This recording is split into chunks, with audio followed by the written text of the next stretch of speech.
Yeah, now am I audible to everyone? Presentation is visible. Yes, Yes, ma'am. ma'am. Yes, ma'am. So I guess this last time, that was long time back, we had completed linked list, right? And we had seen how linked list को use करने से आपको क्या फायदा मिलता है, how it is different from an array, right? Array में what we had seen that you require, जो भी आप array का size आपको एक तो पहले से पता होना चाहिए, और जो आपका array का size होता है वो सारे का सारा आपको कंटिन्यूअस मेमोरी एलोकेशन का कॉन्सेप्ट रहता है. सेम टाइप ऑफ एलिमेंट्स को आप स्टोर करते हो, they have to be stored at continuous memory location. तो आपके पास इतनी मेमोरी अवेलेबल होनी चाहिए, right? But in case of linked list we had seen an advantage, but one advantage in the case of an array was कि वहाँ पे आपका access, you can directly access any element simply by its index, क्योंकि contiguous memory location पे सब आपके elements placed रहते हैं, तो आप कोई भी एलिमेंट को डायरेक्ट उसके इंडेक्स के थ्रू एक्सेस रैंडमली एक्सेस कर सकते हो, right? You can reach to any element without need to traverse the array from 0th element से लेकर एंड ऑफ द एरे तक आपको ट्रैवर्स करने की जरूरत नहीं. आप कोई भी एलिमेंट को रैंडमली डायरेक्टली एक्सेस कर सकते हो with the help of its index, right? But in case of linked list it wasn't so. आपको कोई भी पोजीशन पे जाना था, जैसे हमने देखा था कि अगर आफ्टर अ डेफिनेट पोजीशन, अगर आपको एक स्पेसिफिक पोजीशन दी है, उसके बाद अगर जैसे थर्ड लोकेशन या फोर्थ लोकेशन, उस लोकेशन तक पहुंचने के लिए हमें स्टार्टिंग ऑफ द इंडेक्स से लेकर आपको जो head of the link list था उससे लेकर आपको ट्रैवल करना पड़ता था, ट्रैवर्स करना पड़ता था लिंक लिस्ट को. बट एडवांटेज वाज दैट कि लिंक लिस्ट में आप डायनेमिक मेमोरी एलोकेशन के थ्रू हमने इंप्लीमेंट करके देखा था, जिसमें कि आप अपने अकॉर्डिंग जैसे जैसे आपके एलिमेंट्स आते जा रहे हैं वैसे वैसे आप नोट्स क्रिएट करते जाते हो. लिंक लिस्ट क्या है? आपके नोट्स को, आप कलेक्शन ऑफ नोट्स हैं, नोट्स क्या similar type of data elements हो सकते हैं एरेज की तरह ही, but these nodes can be distributed across the memory, और हम उनके बीच में, लेकिन ये भी है आपका लीनियर डेटा स्ट्रक्चर है, इनके बीच में जो लीनियर रिलेशन है वो हम कैसे मेंटेन करते थे? हम with the help of with the help of links, right? हम लिंक्स मेंटेन करते थे जो कि एक नोड को दूसरे नोड से कनेक्ट करते थे, राइट? एड्रेस इस तरह हमारा ऐसा रहता था कि जो भी आपका नेक्स्ट नोड है उसका एड्रेस उसके प्रीवियस नोड के एड्रेस पार्ट में स्टोर रहता था, राइट? ये हमारी सिंपल लिंक लिस्ट थी. तो उसमें हमने ट्रैवर्सिंग देखी थी, सर्चिंग देखी थी, राइट? उसका इम्प्लीमेंटेशन देखा था with the help of structures. हमने एक डेटा स्ट्रक्चर देखा था सी में, जहाँ जो आपके miscellaneous type of elements, like same type of elements नहीं होने की जरूरत है, कलेक्शन ऑफ एलिमेंट्स को आप एक साथ एक एक एक एक स्ट्रक्चर में डाल सकते हो with the help of your struct की आपको डेटा स्ट्रक्चर प्रोवाइड करा गया है, जिसमें आप हेट्रोजीनियस टाइप ऑफ एलिमेंट्स को भी एक एक फॉर्म में डाल सकते हो, राइट? एक स्ट्रक्चर में डाल सकते हो. तो जैसे यहाँ पे हमारे पास एक नोड को क्रिएट करने के लिए हमें क्या क्या चीजें चाहिए थी? कौन सा कलेक्शन? दो चीजों को कलेक्शन चाहिए था. कौन सा? एक डेटा पार्ट, एक उसका एड्रेस पार्ट. डेटा पार्ट में आप एलिमेंट का डेटा डालोगे और एड्रेस पार्ट में अपने नेक्स्ट नोड का लिंक डालेंगे, ठीक है? तो उसमें हमने देखा था कि कैसे डायनेमिक मेमोरी एलोकेशन के थ्रू आप ऐसा स्ट्रक्चर टाइप का स्ट्रक्चर नोड क्रिएट कर सकते हो, राइट? और कैसे you can insert the elements at the beginning of the linked list, right? And we had also seen dynamic memory allocation with the method which was used for allocating memory dynamically was, all of you mute yourself, right? The method was malloc. Malloc में हमने क्या देखा था? अगर आपके पास memory available रहेगी तो it will return you that particular address, right? जिसको हमें पॉइंटर टाइप के वेरिएबल में स्टोर करना पड़ेगा. अगर जो आपने मेमोरी जो साइज की आपने डिमांड करी है, आपने जो रिक्वेस्ट करी है, पैरामीटर में आप पास करते हो size of the memory which is required, right? अगर वो नहीं अवेलेबल रहती तो it will return you null, right? तो वो हमारी ओवरफ्लो की कंडीशन हो जाती थी. तो हम पहले ओवरफ्लो चेक करते थे इंसर्शन के केस में. अगर ओवरफ्लो नहीं हुआ है, आपको जो मेमोरी रिक्वायर्ड है, राइट, आपको मिल गई है, तो what you will do, simply insert the element eight the beginning of the link list. और एक हमारे पास स्पेशल नोड रहता था जिसको हम हेड नोड कहते थे, जिसमें हम फर्स्ट एड्रेस, जो आपको स्टार्टिंग एड्रेस रहता था, फर्स्ट एलिमेंट का एड्रेस रहता था, उसको हम स्टोर करते थे, राइट? जिससे कि आपकी लिस्ट को आप हेड से लेकर फिर आप वन बाय वन एक एक नोड को ट्रैवर्स करते हुए एंड ऑफ द लिस्ट तक जा सको. तो उसमें बहुत से ऑपरेशन देखे थे, insertion at the beginning, insertion at the end, right? If we have to insert after the specified location, right? जैसे थर्ड लोकेशन के बाद आपको इंसर्ट करना है या फोर्थ लोकेशन के बाद इंसर्ट करना है, राइट। तो you have to traverse and reach that particular location, count आपको मेंटेन करना पड़ता था, कितने नोड्स आपने ट्रैवर्स कर दिए हैं, और उस काउंट के बाद आप उस पोजीशन पे अपने एलिमेंट को इंसर्ट करते थे। तो हमने इसका सी का इम्प्लीमेंटेशन भी देखा था। तो इन सबको आप फाइल में मतलब please implement these codes also, if there is any problem in implementing please ask, alright, to maintain your file with this. फिर ट्रैवर्सिंग लिंक लिस्ट का हमने देखा था। ट्रैवर्सिंग बहुत ही आसान थी, राइट। आपके पास हेड नोड में फर्स्ट नोड का एड्रेस पड़ा ही है, आप सिंपली नेक्स्ट नेक्स्ट जाते चले जाओ, तब तक चले जाओ जब तक आपका लास्ट नोड तक ना पहुंचो। लास्ट नोड में क्या होगा, उसके एड्रेस पार्ट में नल पड़ा होगा, because that will be not pointing to any other node, right. तो जब तक आप नल तक ना पहुंच जाओ आपको ट्रैवल करना था।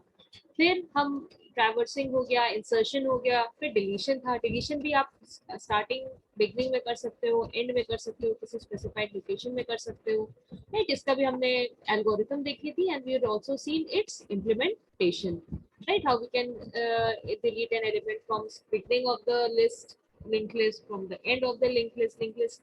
एंड में क्या है, आपको ट्रैवर्स करनी पड़ेगी लिंक लिस्ट को जब तक आप लास्ट पोजीशन तक ना, मतलब लास्ट नोड तक ना पहुंच जाओ, और उस नोड को आप सिंपली डिलीट करोगे। तो डिलीट करने से पहले क्या करना पड़ेगा, उससे प्रीवियस वाले नोड का एड्रेस पार्ट हमें नल करना पड़ेगा। बिगनिंग वाला बहुत आसान है, बिगनिंग में हटाने के लिए क्या था, सिंपली आप हेड को नेक्स्ट पॉइंटर की तरफ करोगे, और क्योंकि आपका सी में प्रोग्रामर की रिस्पॉन्सिबिलिटी है to free the memory, right. तो आप फ्री करोगे फर्स्ट वाले नोड को, अगर आप बिगनिंग से डिलीट कर रहे हो या एंड से डिलीट कर रहे हो।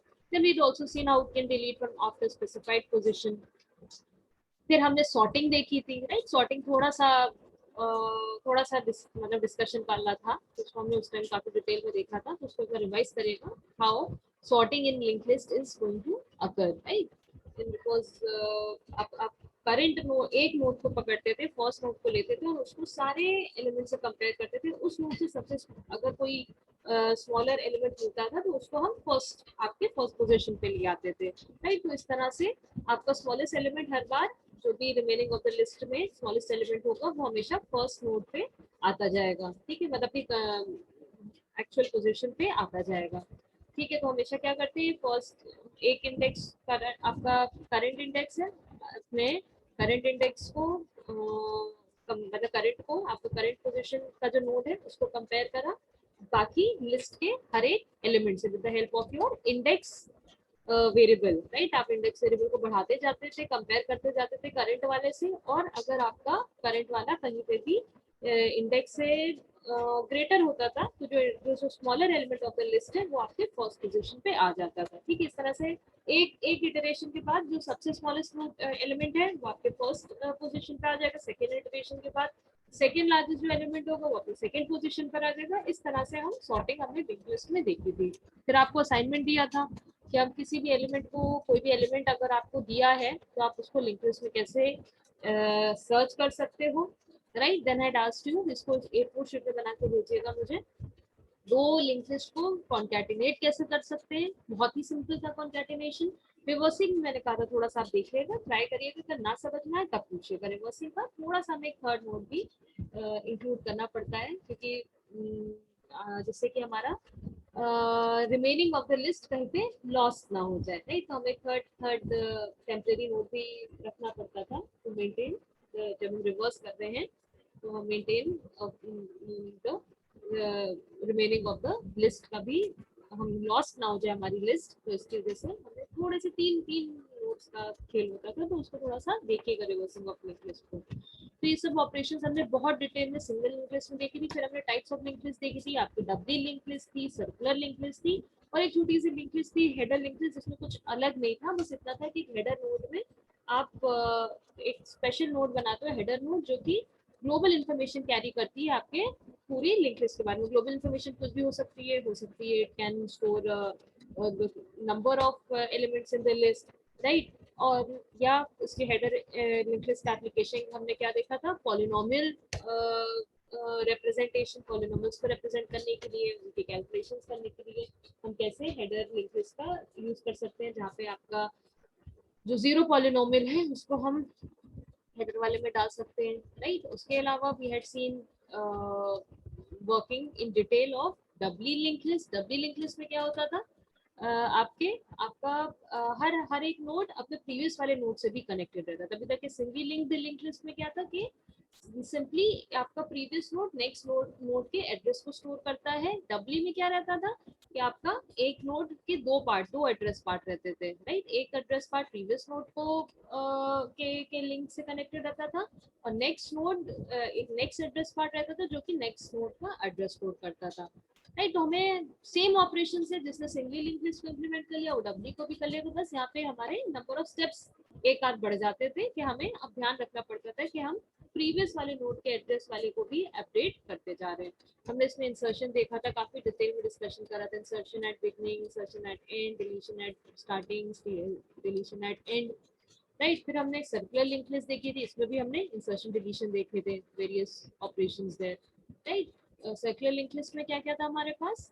सर्कुलर लिंक लिस्ट में क्या है कि जैसे आपकी सिंपल लिंक लिस्ट में क्या रहता था कि last node was pointing to null, right. यहाँ पे क्या है, जो लास्ट नोड है वो आपके फर्स्ट नोड को पॉइंट कर रही थी, राइट। उसमें आपका तभी वो सर्कुलर हो जा रही थी, कहीं पे भी कोई ऐसी यहाँ पे फर्स्ट और लास्ट नोड का कॉन्सेप्ट नहीं था, राइट। फर्स्ट नोड के एड्रेस को आप अपने लास्ट नोड के एड्रेस पार्ट में भी डाल रहे थे, तो it was forming a circular link, right. तो हमने सर्कुलर लिंक लिस्ट देखी थी।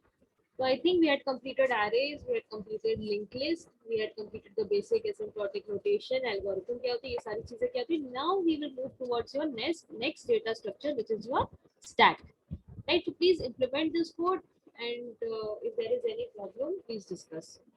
All right?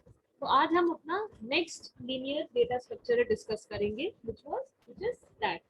राइट, कोई बताएगा स्टैक को? हमने स्टार्टिंग में जब हम टाइप्स ऑफ डेटा स्ट्रक्चर्स पढ़ रहे थे तो स्टैक के बारे में थोड़ा बताया था।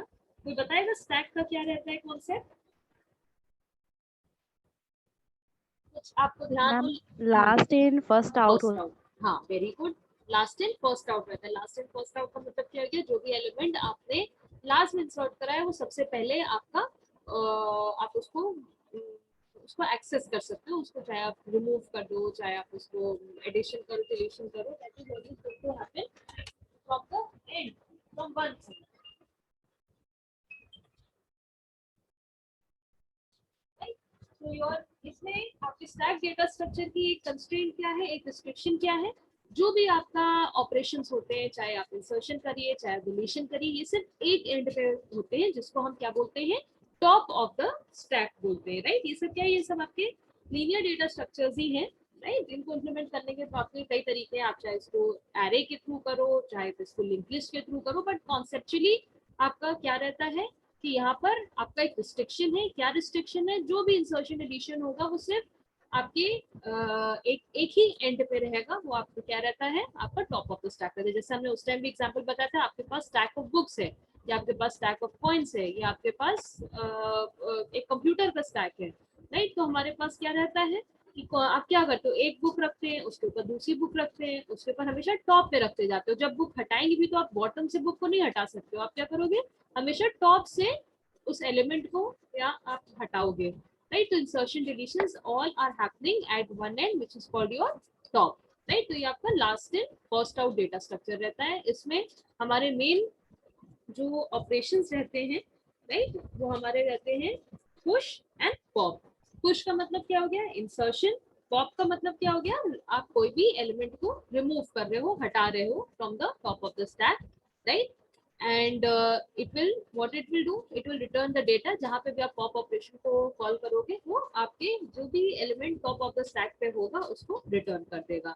एक और हमारे पास ऑपरेशन रहता है जिसको हम स्टैक टॉप, कुछ बुक्स में स्टैक टॉप कहा गया है, कुछ में उसको पीक ऑपरेशन कहा गया है। स्टैक टॉप में पीक ऑपरेशन का मतलब क्या हो गया, जो भी element on the top of the stack है आप उसको रिटर्न कर दो विदाउट डिलीटिंग दैट एलिमेंट, ठीक है। वरना आपका पॉप ऑपरेशन का कॉन्सेप्ट क्या है कि आपने बुक की जैसे फाइल है, आप इस बुक को हटा दोगे, ठीक, you will remove it. Now next your top will be pointing to the next book. अब हमारी स्टैक में दो बुक्स बचेंगी, राइट। आपने ये आपका पॉप का रहता है। स्टैक टॉप या पीक ऑपरेशन में क्या है, you are not removing the element, बस आपका जो भी element on the top of the stack में पड़ा होगा you are simply going to read it, right. तो ये हमारा स्टैक का कॉन्सेप्ट रहता है, राइट। पुश ऑपरेशन मैंने जैसे बताया, आपको कोई भी एलिमेंट अगर टॉप ऑफ द स्टैक पे ऐड करना है, राइट। आपको ये स्टैक है, राइट, आपके पास डेटा आएगा, ठीक, ये आपके पास स्टैक है, अगर आपको पुश करना है तो what you do, simply put that element on the top of this stack, right. अब क्या होगा, जो आपका नया टॉप होगा that will B pointing towards this new data structure, new data element which has been inserted, right। तो यहाँ पे भी वही चीज है कि अगर आप इंसर्ट कर रहे हो कोई नए एलिमेंट को टॉप ऑफ द स्टैक में ऐड कर रहे हो, तो you have to take care कि उस एलिमेंट को ऐड करने के लिए आपके पास, उस आइटम को ऐड करने के लिए आपके पास स्पेस होनी चाहिए, right. You should have enough space there, otherwise what will happen, you will get an overflow condition. जैसे आपका लिंक लिस्ट में था कि अगर आप कोई नोड क्रिएट कर रहे हो लेकिन आपके पास मेमोरी नहीं बची है, उतनी मेमोरी नहीं है, तो वो आपका ओवरफ्लो को स्टेट होता था। यहाँ पे क्या है, एरेज, सॉरी, हम अपने स्टैक को दो तरह से इम्प्लीमेंट कर सकते हैं, एक एरेज के थ्रू कर सकते हैं और एक हम किसके थ्रू कर सकते हैं, लिंक लिस्ट के थ्रू कर सकते हैं, राइट। ठीक, दोनों इम्प्लीमेंटेशन हम देखेंगे, लिंक लिस्ट पे थोड़ा ज्यादा ध्यान देंगे। एरेज की केस में क्या रहता था, हमारे पास साइज n रहता है, राइट, n साइज का एरे रहता है, राइट। मान ली 10 साइज का आपने एरे डिक्लेयर करा और आप उसमें अगर एलिमेंट ऐड कर रहे हो तो इट शुडंट बी कि आप 11 आइटम्स इसमें ऐड करना चाह रहे हो, जो भी आपने साइज डिक्लेयर करा है उतने ही एलिमेंट्स आपके इसमें ऐड हो सकते हैं, otherwise what it will do, it will be an overflow condition, right. इसकी बहुत से आपके स्टैक के एप्लीकेशंस रहते हैं, राइट। जो आपका स्टैक डेटा स्ट्रक्चर है, very important data structure, it has a lot of applications, right. जहाँ पे भी हमारे पोस्टपोन्ड डिसीजंस हमको लेने होते हैं, राइट, पोस्टपोन्ड डिसीजंस हमको लेने होते हैं, वहां पर हमें हमें स्टैक का यूज कैसे रहता है कि आप जो भी आपका डेटा है, जो भी आपको प्रोसेस करना है, उसको आप अपने स्टैक के ऊपर पुट कर सकते हो, right. You can keep on putting that data, pushing that data onto the stack, and then until a particular condition, आपकी जो भी कंडीशन फुलफिल नहीं हुई, आप तब तक के पोस्टपोन कर सकते हो, आप स्टोर कर सकते हो डेटा को, right, on this stack one by one, जो भी आपका प्रोसेसिंग डेटा है, राइट। और जब तक कि आपकी जो भी कंडीशन है वो फुलफिल नहीं हो रही है, तब तक कि you are postponing the your processing of that data, right. आप उसको उसके पोस्टपोन डिसीजंस के लिए यूज कर सकते हो, राइट। जैसे कि इसका बहुत अच्छा यूज आपका बैक ट्रैकिंग में होता है, ठीक है। आप रिकर्शन में स्टैक्स का यूज करते हो, मेमोरी मैनेजमेंट में आप आपने stack data structure, stack heap, ये सब हमारा यूज होता है, right.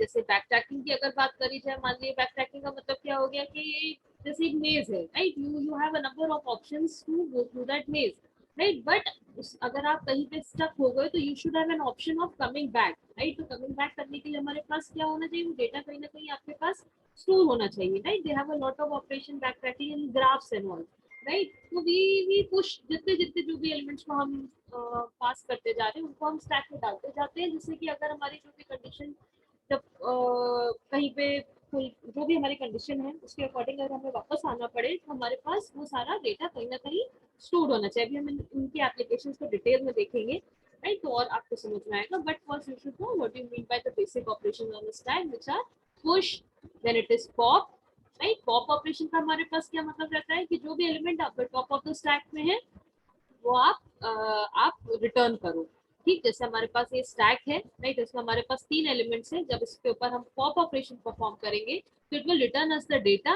And now there will be only 2 elements in the stack, and top अब किसको पॉइंट कर रहा होगा, it will be pointing to the next top element in the stack, right. तो यहाँ पे क्या हमारे पास एक कंडीशन आती है, अगर मान लिया आपने सारे एलिमेंट स्टैक से रिमूव कर दिए, राइट, आपका स्टैक एम्प्टी हो गया, और तब आप पॉप ऑपरेशन अगर परफॉर्म करते हो तो इसको हम क्या बोलते हैं, अंडरफ्लो कहते हैं, ठीक। एक ओवरफ्लो स्टेट होती है, एक अंडरफ्लो होती है।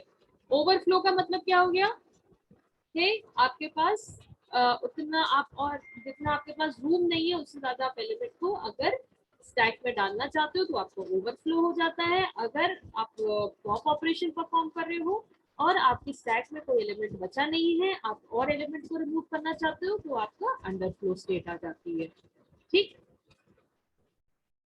And then third operation which is very simple, right. यहाँ पे क्या है कि आपका ये पॉप की तरह है, ठीक है। आपका ये it is similar to your stack pop operation, but what it is stack pop, ठीक है। यहाँ पे हमारे पास क्या रहता है कि instead of removing this top element, ये स्टैक पे पड़ा रहेगा, बस आप टॉप ऑफ द आपका जो जो टॉप एलिमेंट होगा उसको आप रीड कर सकते हो, स्टैक के टॉप से रीड कर सकते हो। लेकिन अभी भी देखिए आपके पास 3 एलिमेंट्स हैं, तो पीक इसको कह दिए, पीक ऑपरेशन भी कहते हैं, स्टैक टॉप ऑपरेशन भी कहते हैं। ये सिंपली क्या करेगा, टॉप एलिमेंट को जो भी आपके स्टैक पे होगा उसको रिटर्न कर देगा, बट अगेन आपका ये एलिमेंट को रिमूव नहीं करा है आपने स्टैक से, अभी भी आपके स्टैक में 3 एलिमेंट्स हैं and your top is pointing to this top element only. Alright, तो स्टैक समझ में आ गया, stack data structure simple list of elements ही है, जिसमें आप जो भी डेटा आइटम या जो एलिमेंट है उसको सिर्फ एक एंड पे इंसर्ट या डिलीट कर सकते हो, राइट। और इसमें दो बेसिक ऑपरेशंस हैं, सेम वही इंसर्शन और डिलीशन, लेकिन इनको हम स्पेशल टर्मिनोलॉजी देते हैं। वो टर्मिनोलॉजी क्या है, पुश ऑपरेशन। पुश ऑपरेशन क्या होता है, आपके एलिमेंट को स्टैक के टॉप में इंसर्ट करना, और पॉप ऑपरेशन मतलब क्या हो गया, डिलीट करना उसी एलिमेंट को from the top of the stack. इसीलिए इसको क्या बोलते हैं, लास्ट इन फर्स्ट आउट। क्यों, क्योंकि जो आपने सबसे लास्ट इंसर्ट करा है उसी एलिमेंट को आप सबसे पहले पॉप कर रहे हो या रिमूव कर रहे हो स्टैक से, राइट। एंड ये क्वेश्चन पॉप जो ऑपरेशन है ये सिर्फ स्टैक के साथ ही एसोसिएटेड रहता है, और कहीं आपने एरेज में या लिंक्ड लिस्ट में भी इंसर्शन डिलीशन करा, but you never say question pop, right. This terms are used specifically for stack data structure, right. कोई डाउट अभी तक स्टैक में? No, ma'am. ठीक, next what we will see how we can implement. अच्छा, अगर stack को array के through represent करना है तब तो बहुत ही आसान है, तब तो कोई प्रॉब्लम ही नहीं है। सिंपली क्या है, एक एरे डिक्लेयर कर दीजिए और आप इस एरे में इंसर्ट बैक से करते जाइए, और इसी इसी एंड से ही आप रिमूव करते जाइए। अब हम देखेंगे कैसे हम स्टैक डेटा स्ट्रक्चर को with the help of link list कैसे हम इम्प्लीमेंट कर सकते हैं, लिंक लिस्ट की तरह इसको कैसे इमेजिन कर सकते हैं, राइट। सिंपल है, क्या आपको करना है, लिंक लिस्ट में क्या होता है, कलेक्शन ऑफ नोड्स है जो कि हर नोड अपने नेक्स्ट नोड से कनेक्टेड है, राइट। और जो अभी आपने नोट अभी तक हमने लिंक लिस्ट क्या करते थे, आप हमेशा इंसर्ट एट द बिगनिंग करते थे, राइट। एक इंसर्शन एट द बिगनिंग का केस हो गया, राइट। कि आप क्या कर रहे हो, जैसे जैसे आपने एलिमेंट्स इंसर्ट करें, your head is pointing towards that particular element, right. तो ये हमारा, अगर ये स्टैक को कॉन्सेप्चुअली हम इमेजिन करते हैं किस तरह से, एक एलिमेंट है उसके बाद दूसरा एलिमेंट रखा, तीसरा रखा, नेक्स्ट रखा, नेक्स्ट रखा। यहाँ पर हमने क्या करा कि आपका इसको लिंक लिस्ट की तरह कैसे इमेजिन कर सकते हैं, right. You have your first node, आपने एक नोड क्रिएट करा, राइट। उसका initially it will be pointing to nothing, right. आपने दूसरा एलिमेंट आया, आपने दूसरा नोड क्रिएट करा, right. This node will contain the pointer to your previous node जो आपने पहले नोड क्रिएट करी थी, and now head will be pointing towards this node. ठीक, अब आपका एक और एलिमेंट आया, राइट, आपका थर्ड एलिमेंट आया, राइट। मान लिया हमारे हमारे पास स्टैक में है, ये हमारा स्टैक है, 1 3, ठीक। ये हमें ये कॉन्सेप्चुअली हमारा स्टैक है, इसको हमें लिंक लिस्ट की तरह अगर रिप्रेजेंट करना है हम कैसे कर सकते हैं। सबसे पहले एक अपना नोड क्रिएट करिए 1, राइट, जो कि नल को पॉइंट कर रहा होगा, ठीक। नेक्स्ट नोड आप क्रिएट करिए 2, ठीक। यहाँ पे इसका एड्रेस E1 होगा, ठीक। हेड अभी E1 को पॉइंट कर रहा होगा, नेक्स्ट नोड 2 आया तो आपने क्या करा, यहाँ पे E1 का एड्रेस डाल दिया, तो it will be pointing towards this node. अब आपका हेड किसको पॉइंट कर रहा है, ये जो आपने नया नोड क्रिएट करा, मान लीजिए इसका एड्रेस E2 है, ठीक। तो आपके हेड में क्या आ गया, नाउ हेड विल कंटेन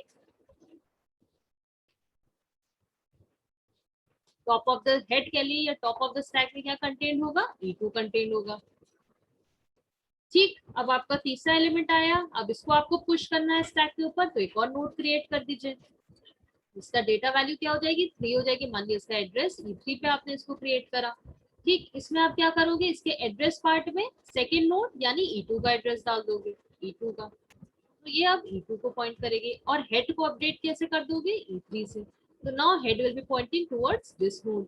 तो इस तरह से आप अपने स्टैक डेटा स्ट्रक्चर को एक लिंक लिस्ट के थ्रू रिप्रेजेंट कर सकते हो, राइट।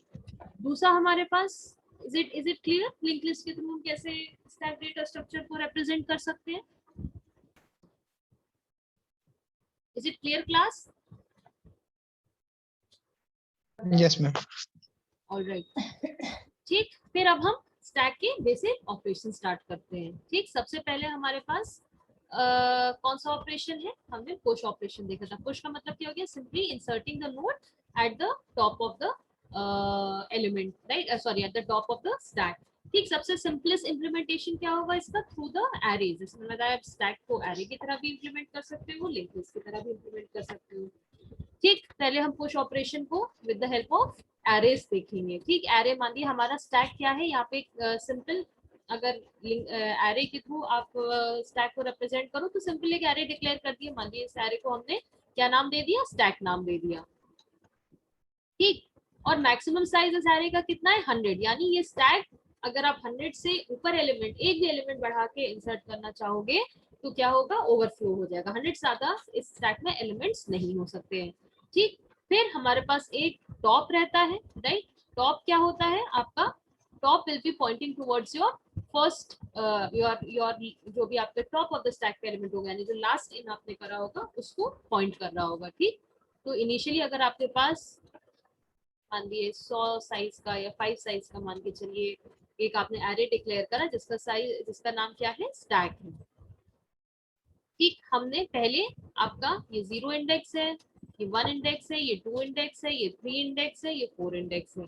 ठीक, अभी मान लीजिए एक भी एलिमेंट नहीं इंसर्ट करा तो टॉप ऑफ द स्टैक में क्या पड़ा होगा? टॉप इज इक्वल टू -1, यानी वो कोई भी एलिमेंट को, टॉप हमेशा क्या कर रहा होता है? जो भी टॉप ऑफ द, जो लास्ट एलिमेंट आपने इंसर्ट करा होगा उसको पॉइंट कर रहा होता है। ये तो होता है स्टैक का कॉन्सेप्ट, ये तो होता है फाइल ऑफ बुक्स का कॉन्सेप्ट। सबसे ऊपर आपने बुक रखी होगी एक फाइल में, राइट, वही आपका सबसे पहला आइटम रहेगा, राइट। उसी को आप सबसे पहले एक्सेस करोगे, सब, चाहे उसको आप डिलीट करो, चाहे आप मतलब पॉप करो, राइट। हम यहाँ पे डिलीट टर्म ना यूज करके पॉप टर्म यूज करते हैं, राइट। या आप उसको पीक करो, पीक मतलब आप उस एलिमेंट को रीड करो। ठीक, तो सबसे पहले मान लिया हमें वही इंसर्ट करना है। We have 1 2 3, these are the stack elements, right. तो हमें 1 को इंसर्ट करना है, तो हम यहाँ पे क्या करेंगे?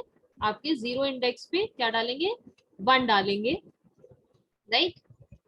और जो आपका स्टैक टॉप होगा अब वो अपडेट होके क्या हो जाएगा? 0 हो जाएगा। 0 का मतलब क्या हो गया? हमने अब ये पॉइंट कर रहा है 0 इंडेक्स को, राइट। तो व्हाट वील डू, अगर हमारा स्टैक फुल है, स्टैक फुल का मतलब क्या हो गया कि आपका जो टॉप है, टॉप क्या है? आप इंक्रीमेंट करते जाते हो जैसे जैसे आप एलिमेंट्स को इंसर्ट करते जाते हो। अगर टॉप आपका जो भी आपने साइज ऑफ द एरे है, मान लीजिए n साइज का एरे है, उसके बराबर हो गया, राइट। मान लीजिए n इक्वल टू 100 है, या आपने हो सकता है यूजर से n की वैल्यू कुछ इनपुट कराई हो, तो it is an condition of overflow, right. अगर ऐसा नहीं है तो क्या करेंगे? Top is equal to top plus 1, top को हम इंक्रीमेंट करेंगे। जैसे टॉप इज इक्वल टू -1 है तो हम टॉप को -1 से क्या करेंगे? 0 करेंगे। और स्टैक की टॉप, आपको पता है ना एरे में कैसे कोई भी हमने देखा था एलिमेंट को कैसे एक्सेस करते हैं? By its index. तो स्टैक की टॉप जो कि अब 0 को मार्क कर रहा होगा, this is equal to the value 1, जो हमने पहला एलिमेंट इंसर्ट करा है। फिर हमें पॉप का, सॉरी, फिर से हमें पुश ऑपरेशन परफॉर्म करना है। फिर से हमें अगर कोई एलिमेंट को इंसर्ट करना है, मान लीजिए 2 को इंसर्ट करना है, राइट। तो हम क्या करेंगे? Top is equal to top plus 1, यानी अब टॉप इक्वल टू क्या हो जाएगा? It will be equal to 0 plus 1, that is 1। और स्टैक के 1 पे हमने क्या डाल दिया? अरे इंडेक्स 1 पे क्या डाल दिया? वी प्लेस वैल्यू 2, तो यहाँ पे आपका 2 इंसर्ट हो जाएगा। इस एरे में सिंपली आप इंसर्शन ही परफॉर्म कर रहे हो। और एक अलग से वेरिएबल रखा है टॉप, राइट, जो कि हमेशा जो भी करंट इंडेक्स है, राइट, जिस पोजीशन पे आपने इंसर्ट करा है उस इंडेक्स को हमेशा पॉइंट कर रहा होता है। यहाँ पे कोई लूपिंग तो है नहीं, सिंपली आप जो भी टॉप को अपडेट करते जाते हो टॉप वेरिएबल को, और उस पोजीशन पे इंसर्ट करते जाते हो। तो इसकी कॉम्प्लेक्सिटी क्या हो जाएगी? ऑर्डर ऑफ 1 हो जाएगी, राइट। क्योंकि there is no steps being repeated, simply it is not depending upon the size of the input, आप simply एक step को ही execute कर रहे हो, right। तो इसकी time complexity is order of 1। then now we'll see the pop operation, we'll see how we can perform the push operation with the help of a linked list। ठीक है, link list के through आप कैसे elements को array में insert कर सकते हो, right. So first thing what we need to do for inserting an element in the linked list, हमें पहले मेमोरी एक नोड एलोकेट करना पड़ेगा। we need to allocate a node, we have to create a node, right। मान लीजिए ये हमारे पास एक स्टैक है, राइट। मान लीजिए उसमें कुछ 3 कलर्स हम ऐड कर रहे हैं। ठीक, हमारा एक स्टैक है जिसमें 3 एलिमेंट्स हैं। सबसे पहले क्या है? सम कलर ग्रीन, ठीक, उसके ऊपर हमारे पास कलर ब्लू, उसको हमारे पास we have these two elements right now. ठीक, और हमें कोई आर रेड कलर इस स्टैक में पुश करना है। ठीक, हमें टॉप में यहाँ पे आर को इंसर्ट करना है। तो हम सबसे क्या करेंगे, सिंपली पहले आप एक नया नोट क्रिएट करोगे, राइट, जिसका जिसमें आप इसके डेटा वैल्यू पार्ट में आप क्या डालोगे, आर डालोगे, और एड्रेस पार्ट में भी क्या होगा, नल रहेगा। ठीक, और आपका टॉप ऑफ द स्टैक किसको भी पॉइंट कर रहा होगा, this top will be pointing towards the blue element, right, जो भी यहाँ पे इसका एड्रेस होगा इसको पॉइंट कर रहा होगा। अब हम क्या करेंगे, इस न्यू एलिमेंट को टॉप ऑफ द स्टैक पे अगर हमें डालना है, राइट, तो हमें इनके बीच में जो लिंक है, जो लीनियर लिंक है, उसको मेंटेन करना पड़ेगा। राइट, तो सबसे पहले हमारे पास ग्रीन था, this was pointing to no other element, right. अगर हमारे पास दो एलिमेंट्स हैं, ठीक, मान लीजिए इसका एड्रेस E3 है, ठीक, उसके ऊपर हमारे पास क्या है, ब्लू है, ब्लू इसका इसका आपने लीनियरली लिंक करा है ग्रीन से, कैसे, यहाँ पे E3 आपने डाला, ठीक, और हमारा स्टैक टॉप अभी किसको पॉइंट कर रहा है, स्टैक टॉप हमारा E2 को पॉइंट कर रहा है। अभी हमारे टॉप ऑफ द स्टैक में क्या है, E2 है। देखिए, this is the last element which has been inserted. अब मान लीजिए हमें एक R इंसर्ट करना है, right, we have to insert R to it. तो what we will do, simply एक नोड क्रिएट करेंगे R के नाम से, जिसका डेटा वैल्यू R रहेगा। मान लीजिए इसकी एड्रेस क्या है, E1 है, right. Then what will do इस न्यू नोड के एड्रेस पार्ट में हम E2 डालेंगे, राइट, ये लिंक हम क्रिएट करेंगे, जो पहले सेकेंड नोड था उससे लिंक